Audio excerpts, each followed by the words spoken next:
Welcome to Sincerely Me, a podcast about self-discovery and inner work so you can cultivate a deeper relationship with yourself and show up more fully in your work and life. My name is Tallia and I'm honored to be your host. Hi, everyone. Welcome back to the podcast. Today's episode is a conversation with Miss Carole Ann Penney. Carole Ann is a fellow coach and more specifically a strategic career coach who helps people navigate change and uncertainty with professional resilience.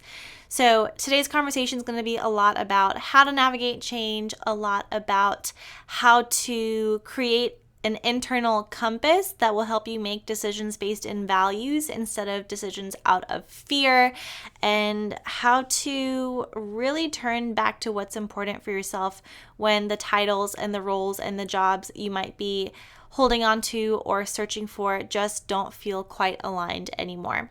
So I hope you enjoy this conversation. Stay tuned at the end for how to contact Carole Ann if you have any more questions about her. And I'll be sharing a bit more as usual about the Inner Work Circle. If this is your first time tuning in, I'd love to share a little bit more about how we can work together. Without further ado, here's my conversation with Carole Ann.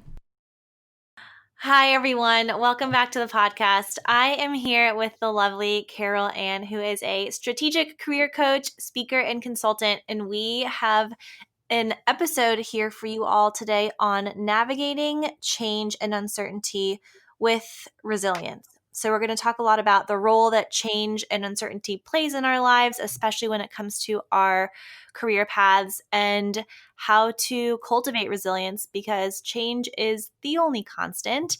And we'll have to learn how to maintain a strong sense of self and identity, especially in the professional sense, knowing that things are always going to be changing around us. So thank you so much for joining on the podcast today. Thanks so much for having me. I'm so excited to be here. Yay, of course. So I would love to start with one of the first stories that you share on your website about being asked to go into your school to speak about your profession and kind of the light bulb moment you had there, because that really sets the foundation for the work you're doing today.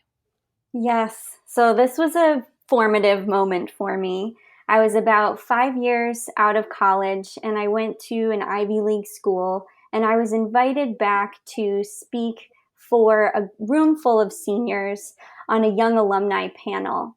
And I arrived there and I looked down the line at all the other people on the panel, and there was a med student at Yale. There was a smartphone app inventor, 2 investment bankers, and someone who started their own company. And I was a lowly administrative coordinator at a nonprofit at the time. And it was truly a humiliating experience for me in terms of leaving there and feeling like I had all kinds of questions about where I was in using my skills, in finding my calling, and just feeling completely lost and like I wasn't on a path at all. And so in that moment, I started to ask myself a lot of questions. If I'm off track, how do I get on track? How do I figure this out for myself? And even though it was a very sort of scary and sad moment, it is one that I'm so grateful for because it sparked all these great questions about what my skills are, what I'm drawn to, and starting to put together a sense of purpose for myself and a sense of who I am, so that whenever I'm in a situation where I'm speaking about my professional life, I have a deeper sense of confidence in what I'm doing. Because at that moment, it had nothing to do with my job and everything to do with how I felt about myself and a sense of insecurity and a lack of confidence of making decisions for myself. Absolutely. And a piece of this also stems from comparison, right? Like seeing these other people sitting on this panel and comparing where you were at in that moment with where they were seemingly positioning themselves in terms of success and profession and title and role. And I'm curious to know from your standpoint, what made you feel off track in that moment? Was it the comparison, or was it that you really knew you weren't doing work that you were passionate about? I think a lot of both of those things. I Yeah. hadn't found my sweet spot, and I didn't even know how to find it because I didn't feel confident about my skills. I Mhm. didn't even really know what my skills were. I was definitely playing small, and I know that's something that you talk about a lot. And so Yeah. it was this moment where I needed to get clear on what it meant to play bigger for myself. Mhm. But at the same time, comparison was a huge piece of it because I was I was on this path to success, the kind of success that I was taught, that get a big job title, work for an important company, make a great salary, use your degree, your education. And I felt, compared to my peers, that I was just not on track for those things. And Mm. as it turned out, those aren't actually success to me anyhow. It just really felt that way at the time. Yeah. Yeah. And I'm also curious to know, because I'm sure a lot of people find themselves in a similar position where you've worked towards something, you're in the job, but something just doesn't feel quite right internally. So I'm curious for you, what informed your decision to get that job in the first place? I was looking for jobs that I already knew how to do. So I was approaching job postings like a checklist. And so it was a small job. It was something that I looked down the list and I said, I can do all of these things. And a mentor of mine at the time said to me, why do you think you have to do a job before you can apply for it? And I've thought about that a lot since then. And it's something that I can encourage my coaching clients to not look at a job posting as a checklist, but rather look at it as a scope of work that they can step into and be trained on the technical skills that come with that. Yeah, absolutely. We put so much pressure and expectation on ourselves to be good at things before even giving ourselves the chance to get good at things. And I used to approach life in a very similar way. I would only say yes to things that I already knew I would do a good job at. And that extends into so many different parts of life. And I think it takes a lot to be able to say, I'm willing to step into this uncertainty and go into it with confidence that I'll be able to figure it out and grow into it, and release that pressure and expectation, because it doesn't help anyone. Absolutely. I was definitely living life from that place of needing to say yes to things that I already knew how to do because I was afraid of failing. And that brings it back to this idea of resilience. Because I thought that if I failed, that was a reflection on my worth as a person. So I stayed at that job for 7 years and I climbed up through 5 different job titles in that time. And I got to the point where I was in a sweet spot for my skills in the organization. I was the number 2 of the organization, and I thought that's what I was headed towards in terms of success. And I was so psyched when I got that promotion. But the experience of living that job day in and day out, I realized that my body did not feel good. And I realized that if my body didn't feel good, it wasn't success. If it was success, it would feel like success. And so I took a risk at that time and I left the job to start my own business as a career and leadership coach, which is something I'd been doing on the side for a while. And I had so much more resilience at that point because I had a stronger sense of my purpose and a stronger sense of my skills. And so worrying about that failure was not so prevalent for me anymore. Yeah, it lost some of its power, it sounds like. Exactly. Because I knew that after a while of owning my own business, My husband and I were talking on the couch one night, and I turned to him and I said, I just realized that I can't fail at this because I'm living a life that's aligned with who I am, what I stand for, and what I bring to the table. And so even if the business doesn't work out, that's still me. Even if I start doing that work in a different way, that's still me. And so that's what I mean when I talk about a sense of purpose and resilience that's always going to be with you, no matter what change comes your way or no matter what your job title is. Yeah, it sounds like a big part of that work for you and for many of us was in the redefining of success and by default failure in terms that actually felt true and didn't come out of this fear-based place of, again, failure or not being good enough.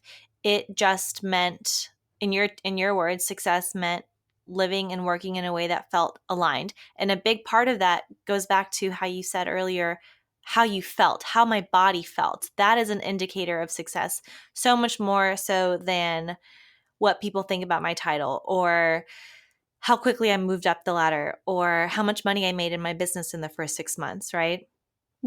Yes. There's an assignment that I do with my clients where I have them on a piece of paper make two columns. And in the left side column, I want them to write the things that they've been taught about success. So, what are the bullet points that make up success? Is it a job title? Is it a salary level? Is it the car you drive? Is it travel? Whatever it is. And then in the right side column, I ask them to write the things that they truly choose that authentically mean success for them. And sometimes it takes a while because I kind of picture it as this ball all tangled up because it's hard to tell what's yours and what you've taken in from the outside, from your family, from your culture. But taking the time to tease those apart can really clarify what kinds of choices you need to make in order to align your life with the kind of success that is meaningful for you.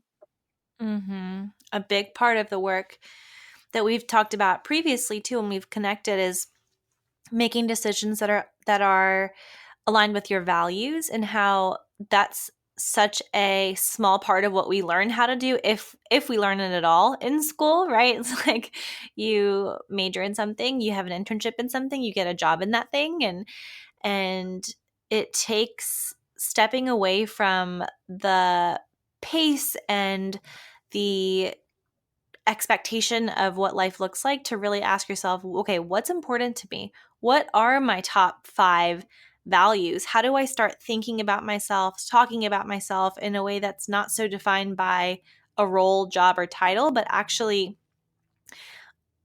kind of central to who I am? Because the role, the job, the title, again, in this age of uncertainty and constant change, you're not going to have the same job or title in 10 years, most likely. Some of you might. That'll be an exception to the rule. But what can you come back to that you know isn't going to change, that you know you can count on and find a sense of certainty and stability and comfort in?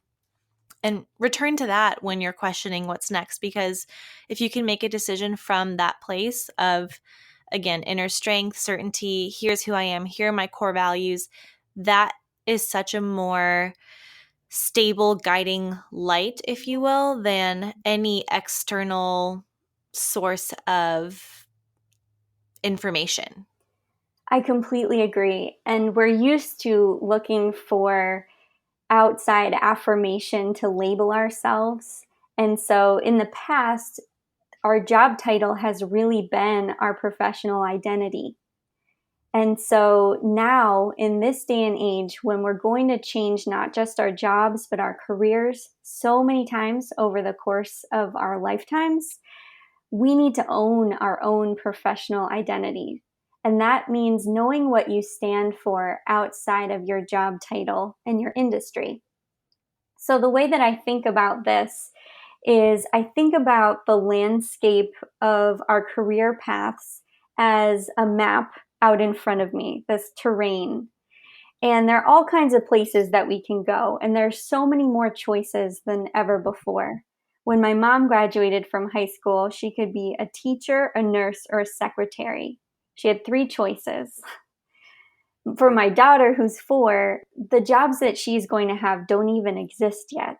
And she's probably going to have more than one at the same time. So when we ask her, what does she want to be when she grows up? She can have many answers to that. So looking out on this landscape, there aren't any roads to just get on and go like we used to. Like, I'm choosing the lawyer highway. So here I go, and I'm going to get on that and just move up throughout the course of my career. Even within a track like that that seems so linear, there are so many options of the ways that you can take it. And so we're creating our own paths. We're off-roading here. And what you need in order to navigate that is a compass, a strong navigation system. And I think of values as being at the core of that compass. That's the thing that's going to tell you where you are when you're feeling lost, give you that sense of grounding in what you're all about and reminding you of that. That's the thing that's going to help you to make choices about moving on to this path versus that path. And it's overwhelming because there's so much ahead of us and there's so many decision points. And so that's why I think it's so important to have this sense of purpose and resilience of knowing who we are, what we stand for, and what skills and experience we bring to the table, no matter what. And so that becomes our professional identity, something that we hold with us instead of something that belongs to a particular company, industry, or job title. Totally. And that's it's so powerful because it's exactly what we need to put ourselves back in that driver's seat and feel some sense of control in a world filled with uncertainty, right? Mm-hmm. Yeah, getting a sense of control is everything. And so we have to be really tight on who we are and what we're all about, and open about how we can implement that. So, for instance, in an interview, you might be asked, what's your 5-year plan? And that's such a hard question to answer right now because mapping things out for 5 years just really doesn't make very much sense. Because so much can change around the economy, the culture, your own personal life, so many factors. And so, again, coming back to that navigation system and being able to say, well, I don't know exactly what I'm going to be doing in 5 years, but I can tell you that I value social justice, equity, and community. And so, no matter what I'm doing, it's going to be working to further those causes. And so it gives you this sense of clarity and adaptability at the same time. Yes, I love that. We talk a lot about how in moments of making decisions, being faced with choices, having a bunch of options in the way, you're kind of at a crossroads. The important part is that you have this sense of, like, we call it the mountain, right? So what's the big mountain you're trying to get to the top of? And how can you come back to yourself in moments of option A or option B to say, which one of these gets me closer to that mountain? So in your example, like, which one of these will allow me to further advocate and pursue a path of social justice? Like, if it's a yes, then that's all I need to know. If it's a no, it's a no. And Mm. it's not always that cut and dry, I'm sure, but it at least gives you a kind of a funnel, or is it called a sifter? What's maybe not a Filter, sifter, but a filter. a filter. There you go. A filter to, yeah, like a lens, you get to look at things through a certain viewpoint that allows you to make the right decision for you, because only you know what filter you want to kind of look at it through, if you will. Mm-hmm. Absolutely. And we have to have a filter because there's just too much out there to take in terms of options. Yeah, absolutely. And the more options we have, the more paralyzed we feel. We talk a lot about the paradox of choice in psychology and how typically we think more options is a good thing. We all want to go for an opportunity that presents more options for us, but in reality, we end up feeling a lot more paralyzed in the face of many options, and we either get consumed with fear of failure, with fear of a better option, with indecision, because what if? What if I had chosen differently? What if I had said no? What if I had said yes? And especially again, when we're consumed day in, day out by social media and seeing what everybody else is doing, we're only seeing options. We're only seeing possibility, which can be either extremely inspiring and motivating or exactly the opposite. Mm-hmm. And it's so important to have that filter because it has everything to do with what you're tuning into. So I talk with my clients about a couple years ago when my husband and I we were shopping for a new car. A couple of years ago, my husband and I were shopping for a new car, and we narrowed it down to what we were looking for. We wanted a safe car. We had a new baby. We wanted it to do well in the snow. We had all these parameters, and we narrowed it down to a Honda CRV or a Subaru Impreza. And all of a sudden, when I'm out on the road, I'm seeing them everywhere. There's a CRV, there's a CRV, there's a CRV. Oh, there's an Impreza. And I'd never even noticed them before, but all of a sudden they're all around me. And when you're clear about the parameters of what you're looking for, that filter that we were just talking about, then you recognize it when you see it. And so I talk with a lot of clients about what those parameters are and how they can tune into those things. Mm-hmm. Now, a lot of people are even better at saying what they don't want. So I definitely don't want a boss who's like this. I don't want to work in a place where I have a commute longer than this. And so any of those negative pieces, we want to flip those into a positive. So it helps us tune into the things we want versus the things we don't want. So saying, I want a commute that's 30 minutes or less. I want an office where it's not hierarchical, it's a more consensus-based structure. Now that's something we can work with, so you start tuning into those opportunities and filtering out the others. Yeah, and a big piece of that, I'm sure, for you is also helping people believe that what they want is possible and speaking it into existence. That's the hardest part, because once we say things out loud, we're finally held accountable and Mm-hmm. have no other option but to take action that is aligned with the things that we say we want. So I'm sure for you that's very powerful work to be doing with people who for the longest time have maybe never said what they want out loud or never allowed themselves to want something different or something bigger or better or something more. And yeah, and to finally step into it, own it, and not let fear of failure, fear of uncertainty, fear of judgment get in the way anymore. Yeah, a lot of us are tied to the devil we know.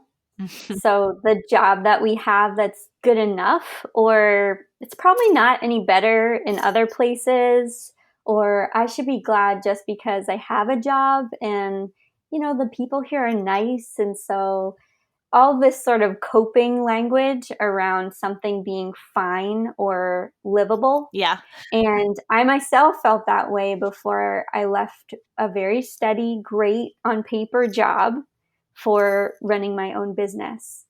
And it got to the point where I just knew so deeply that I needed to make a change that I couldn't deny it any longer. Mm-hmm. But it started as a tap on the shoulder, and then it kind of shook me by the shoulders, and then it started showing up in my body, and I couldn't deny it anymore, even though I really tried to. Mm-hmm. And I've talked with a lot of clients who are in that same space where they kind of know on a deep level that something needs to change, but change is scary.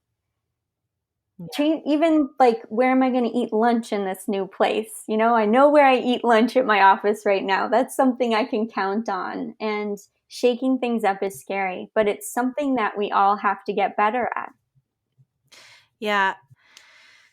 When we are facing something that feels scary, that's tied to uncertainty, it's kind of like it's a similar list exercise to what you do, but one column is what you're uncertain about, and the other column is things that are very certain in your life. And we tend to forget all the things that are certain in our life. And this might sound silly as I say it out loud, but every day that the sun's going to rise, right? Like, every day that Mm-hmm. you have the power to get up and choose what your morning looks like, right?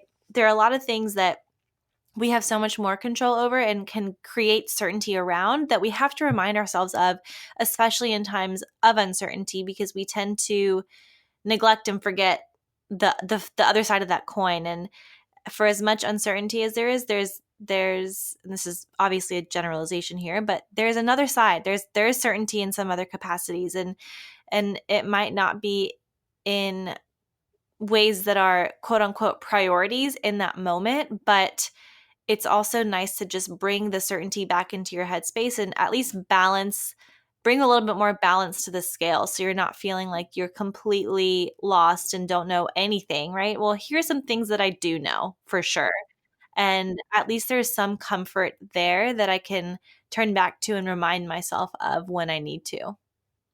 Yes. During times of change, those rituals, those constants are even more important than ever.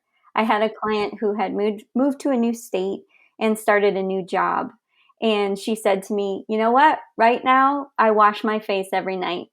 That's what I'm holding on to. Everything else is new, but I wash my face every night." And so even something as simple as that was a really grounding thing for her. And so, what I would add to that exercise is the uncertain things. I would write down what your questions are about the uncertainties and start strategizing for how you can get the answers to those things. So, a lot of my clients are saying, "Well, I don't know what it would be like to work in a new industry, or what the benefits are like, or how demanding it would be." And so they let these questions just paralyze them, and they talk themselves out of even exploring it. And so when we have those big questions, let's get some answers to them so we can make a conscious decision about if you want to take that path or not, rather than just being paralyzed by the uncertainty. Yeah, and I would even take that one step further and say that for most of us on that list of things that we're uncertain about, we assume worst case scenario. So in that example, it was, I don't know what it would be like to work in a new industry. I would I feel like it's safe to say that you assume that it would suck. You assume that you'd be bad at it. You would assume that it would be too hard and too much for you, because if you assumed the best in it, you probably wouldn't let that uncertainty sit in the way it is. So you're most likely coming up with answers to your questions that are keeping you stuck and based in fear and not in fact at all. Yeah, and that's trying to talk you into playing it safe with Exactly. not taking a risk. Yeah. Hmm. Yeah. So the more facts you can work with, the more people you can reach out to, the more information, the more data points you have, the easier these decisions become to make, because you're no longer throwing darts at the wall and hoping it works out. You have reason to, you have the logic to back it, you have the compass, you have the values to base the decisions, and you have a sense of, again, to use your phrases here, professional resilience to make your path what you want it to be despite the changes. Hmm. Hmm. Yeah. Awesome. Well, is there anything else when it comes to resilience or change that you want to share before I ask you about living a life of significance and what that means to you? Yeah, one more thing I'd love to throw out there is that what it means to write your narrative of your career path. So, a lot of people come to me and they've been working for maybe 10 to 15 years, and they've done a little bit of this and a little bit of that. And they're looking back at their resume and they're saying, "This makes no sense. I've bopped over here and there, and there's no coherence and purpose through the things that I've done." And so I think that that's something that a lot of us struggle with, is feeling like the path that we're taking makes sense when there's so many changes going on. And I was just working with a client on this morning. We mapped out the different roles that he had had and the skills that went into each of those roles to see what the common threads were through all the very different work that he had done as a sailor, as an IT person, as a museum professional. And we found those common denominators that made him see that his career trajectory made sense. It was coherent, and he could talk about it in a way that he could really own that narrative. And for me, that's a huge piece of this purpose and resilience, is being able to talk about where you've been and where you're going in a connected way. And I believe that's always possible because they're all expressions of you. They're all things that you've done. Mm. So there's absolutely a thread that connects them all. Yeah, it's hard to see it at times. So when you can take that step back and especially get kind of a third party person to come in and say, "Oh, have you ever noticed that this and this are connected, or that this and this haven't, share an overlap or share a certain, characteristic?" That's when we learn how to rewrite the story, because we all make up stories. We all live in narratives, good stories, bad stories, but if the current story you're telling isn't working, there's another story to tell about the same things. So it's about figuring out what narrative makes you feel empowered and makes you feel that sense of resiliency, so you can go into whatever room and introduce yourself, share your story, and set yourself up for whatever opportunity presents itself. Exactly. So, one of the assignments that I give to my clients is to create a map of their career path. So, get a piece of paper, get a napkin, doesn't matter. Just jot out the trajectory and each of the stops along the way, and then zoom out with a thought partner and start thinking about what the threads could be that connect it all. And as you said, there's not just one true story about it. There are many stories that you can tell.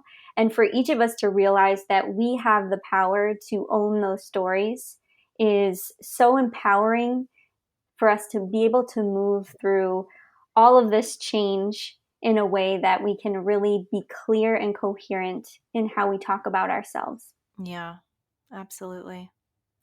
Important work you're doing out there.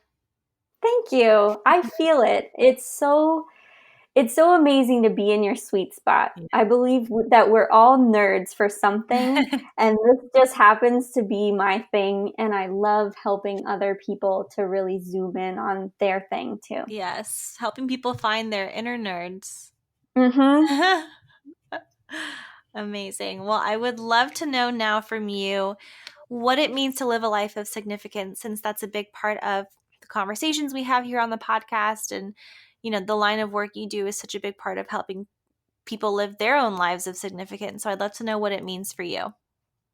Thanks. Yeah, this is a question I definitely think about a lot for myself and with my clients. And so for me, what I really think is a life of significance is a life where you're clear on the unique gifts that you've been given to share with the world, and living a life that aligns with who you are, what you stand for, and what you bring to the table, so you can shine your light and have the greatest impact that you can possibly have. I love that. Okay. And then my next question for you: you could go back in time, you could be in the present, you could go into the future. If you could write a letter to yourself, what would you say, and at what point in time would you go to? This is such a healing assignment. I it, Depending on the day, I would give a different answer to this, but I would love to write a letter to myself when I was back in college and I was really in the thick of it, trying to figure out who I am and where my place is and what I'm good at, and am I even really good at anything, and what makes me stand out and feel like myself. And I wish that I could write to her to reflect back to her the seeds of the skills that would become my strengths eventually, to really encourage her to recognize that she's on the right track, and to not just think about what she should want for herself, but what she authentically does want for herself. So I guess plant the seeds for beginning to think about her definition of success. Mm-hmm. It's never too soon, that's for sure. Yeah, I think in particular with the education system and being a woman for sure, I was taught this good girl, good student behavior where I deferred to the teachers, I people pleased, and that was the way to succeed. And I wish that I had really started to develop my own sense of personhood and authority over myself. And it's taken me several years after college to do that, but I would love to instill that sense in a younger me and young women all over. I love that. Well, you are definitely doing that through the work you're putting out into the world. So thank you for all that you do. Thanks, Tallia. Awesome. Well, please let everyone know how they can contact you, get in touch with you, and learn all about the great work you're doing. Yeah, so my website is pennyleadership.com. You spell penny with an extra E, Penney. And that's also my handle on Instagram, Penny Leadership. You can follow me on LinkedIn. Just look for Carole Ann Penney. And I want to invite everyone to subscribe to a newsletter that I send out twice a month called the Strategic Leaders Toolbox. I share perspectives and tools for navigating your career and your leadership with purpose and resilience. I love putting it together. And so I invite everyone to access that and to share with me what your challenges are in navigating all of this change. It's my favorite thing to think about, talk about, coach about. So that's an open invitation. Mm-hmm. Awesome. Well, I will have all of that linked in the show notes. Thank you so much, Carole Ann, for hopping onto the podcast today and sharing a little bit more about the lovely work you're putting out into the world. My pleasure, Tallia. That was my episode with Carole Ann. I hope you enjoyed and feel a little bit inspired to turn back to what's important, create that compass for yourself so that when you inevitably come to a crossroads where decisions must be made, you feel confident and resilient. If you also feel inspired to share this episode with somebody else who might benefit from it, please feel free to do so. If you end up writing a letter to yourself as a result of the episode, I would love to hear from you. You can send all of those letters to sincerelymepodcast@gmail.com. And for those of you who are tuning into the podcast for the first time, I will only get to share about this a few more times since the August cohort is about to get started, but the Inner Work Circle is the program that I'm launching this August. It is a year-long women's circle for anyone who's ready to get out of their own way, stop playing small, uncover some limiting beliefs, figure out what's holding them back so they can show up more fully in their work and life. If you want to hear more about that, if you feel like a part of that might resonate with where you're at on your path right now, feel free to check out more about the Inner Work Circle. Applications will remain open until the middle of August, and the first session kicks off the last week of August. So we would love to have you join if it's something that you feel ready for. It will require some discomfort. It will require some accountability. It will require you to shed some of the layers you've taken on over the years so you can get back to what is true for you. Thank you all for tuning in. As always, we will catch you on next week's episode. Sincerely, me.